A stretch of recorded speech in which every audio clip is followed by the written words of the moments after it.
Muritala himself sent Buhari to come and tell me at Abeokuta to please not move troops because Gowon himself has surrendered.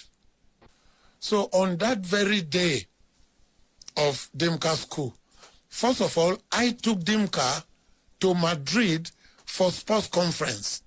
You knew him personally? I took him to Madrid because he was in charge of physical education. So he was secretary. He was huge. Not huge. He was just an army officer. About my height and build. That's Dimka. About my height and build. What was his personality like? No, it was okay. I mean, he was just a typical army officer, a junior officer who was in charge of physical training. And because he was in charge of physical training, I took him to Madrid and another naval officer. The phone rang. Akinrade picked it up. They killed somebody who take your phone. So by this time, Danjuma didn't know what was going on. I and Akinrade, we both went to tell Danjuma that there is a coup. We should turn the radio on. We turned up my radio, and he was announcing dawn to dusk. At what point did Babangida come into the story? Okay. Now, because we were expecting senior officers meeting for that day. So officers were arriving. I went to tell Danjuma that there is a coup and it's organized by Dimka, and I have one of the boys called Rabo. I ran downstairs quick. I told Danjuma about the coup with Akinrade, and then I was looking for Sani Sami, who was the Brigade of Guards commander, the commander of the Brigade of Guards. Responsible for the protection of the head of state. So I saw Babangida. In Babangida's book, he said it was Danjuma that told him, it's okay. That's the way he saw it. That's his opinion. He can put an adjective to describe himself, but not to demonize anybody. The Dimka Coup. Okay. The Dimka Coup. Okay. You were still active then. Yes. What happened? We have to go back a little. I didn't like to be transferred to Lagos because I just didn't like traffic. But I think I was senior enough after Muritala's coup against Gowon. So I was commander at Abeokuta Depot. And there was a coup led by Muritala. I was one of those you will call Gowon boys. I didn't want that coup. I wanted to mobilize the troops at Depot. And I knew what to do. I will surround Lagos. Muritala himself sent Buhari to come and tell me at Abeokuta to please not move troops because Gowon himself has surrendered. The same Buhari? The same Buhari was sent to me at Abeokuta not to move troops. I knew what to do because they didn't have troops. So you wanted to counter them? I wanted to counter the coup. But when Buhari came, he stayed the night. And I told him I have nothing to do since General Gowon has surrendered. So General Gowon went his way. In the meantime, I was transferred to Army headquarters as number 2 to Danjuma. In the school in England, my number was 142. Danjuma was 146. He was four behind me. But when we got home, of course, there was this North versus South and East versus North and all that kind of nonsense. If you were looking for a Northerner, Obeya was 145.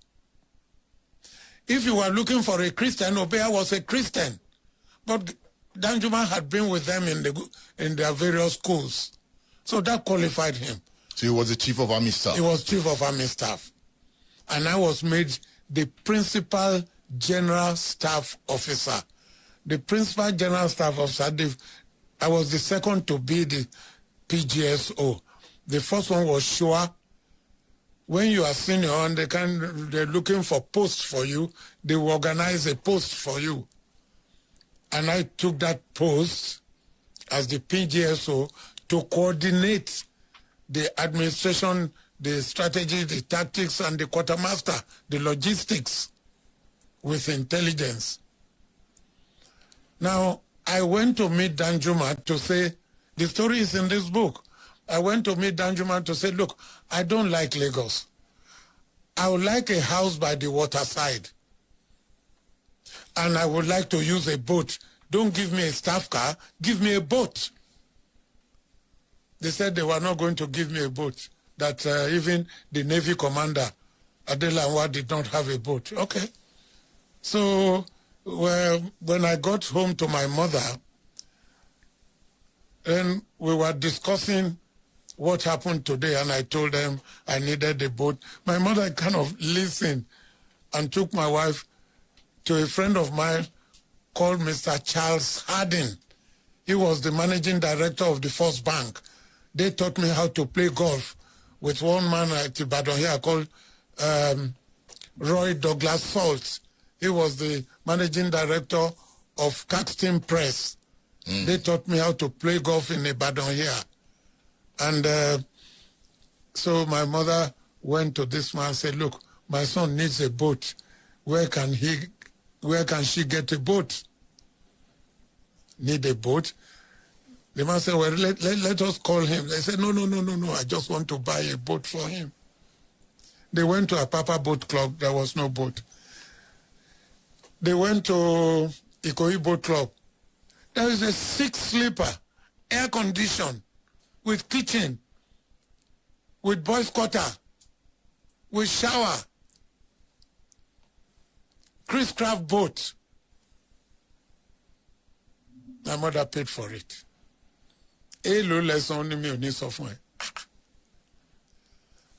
That boat, the picture of the boat is in this book.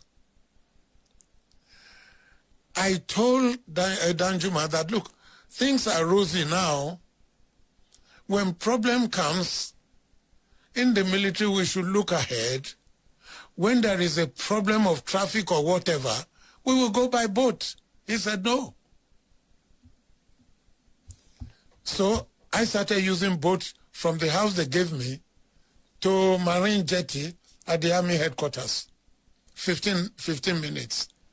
I will have my breakfast in the boat. I was living well.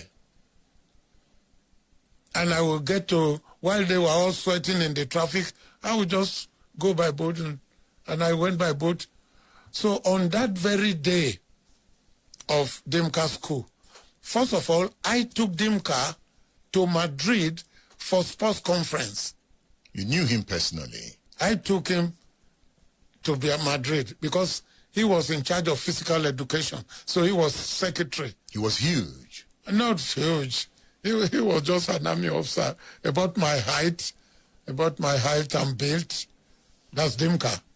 About my height and build. What was his personality like? No, it was okay. I mean, he was just a typical army officer, a junior officer who was in charge of physical training.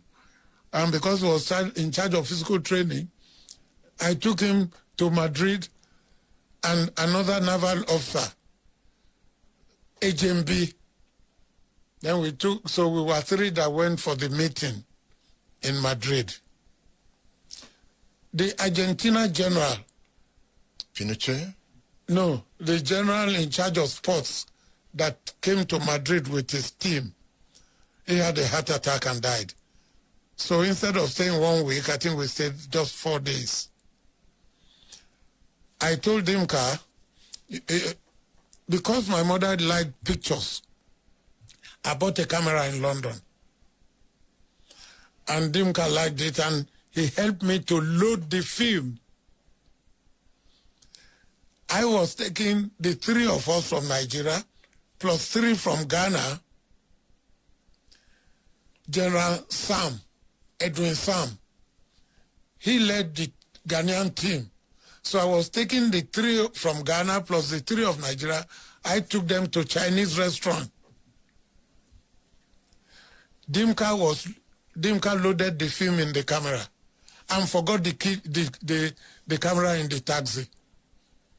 Was he drunk? No, he just forgot. But when we got to the Chinese, let me start taking pictures, he forgot the picture. Then we went to left luggage area.